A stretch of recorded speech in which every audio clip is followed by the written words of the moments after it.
Kang Joko bumi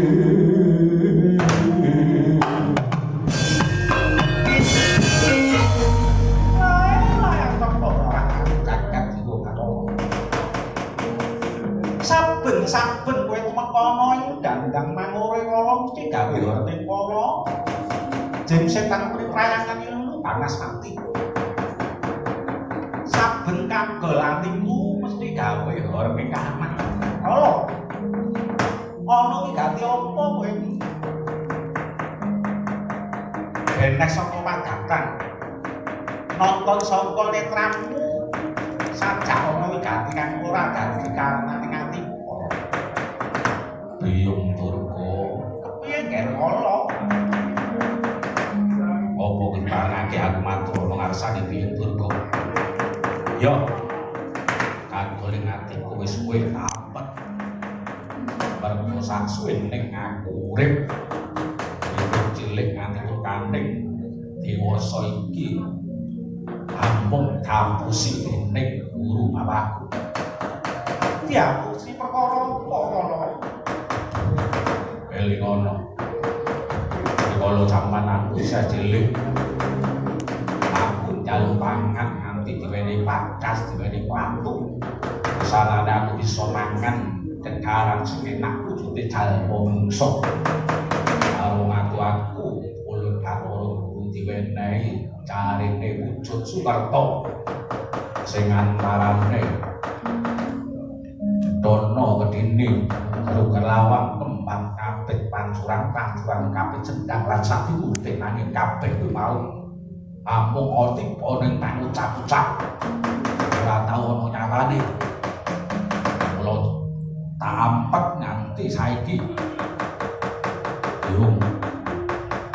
ndi saben aku arep mangan sing jenenge bocah Sukerto ki mau nek kono wis ditunggoni sing jenenge Dalang Kondobono menungso sing bisa maca sing ngerti marang wadiku bisa maca tulisan kang ana bathuk kang ana cetak kang ana nyindir kang kaya mangko mongko kuwi dadi pengapesaning Ketara kabeh mau gaweane guru bapakku yen nganti aku ora bisa mangan bocah Sukerto apa kelakon kowe dhewe Durga sing tamak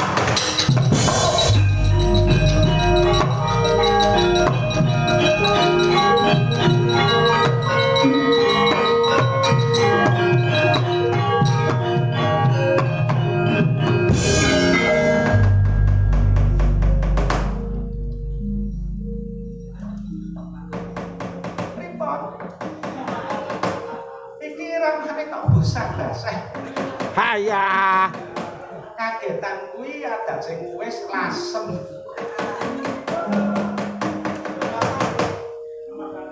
kowe wingi ora mangkat latihan ya Durna mboten padaran kula sakit keturunan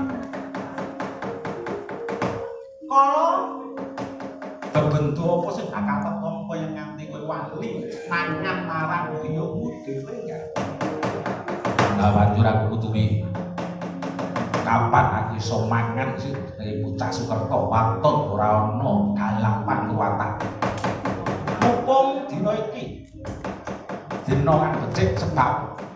iki ana salah sawijining titang Utapada kang kepengin coba ubah jangkang dewa kang ngalah perang karo Windu Jayawinangun bakal diubah dening para Pandhawa kena hukume Prabu Kasunawarna banjur kowe lek gak ngono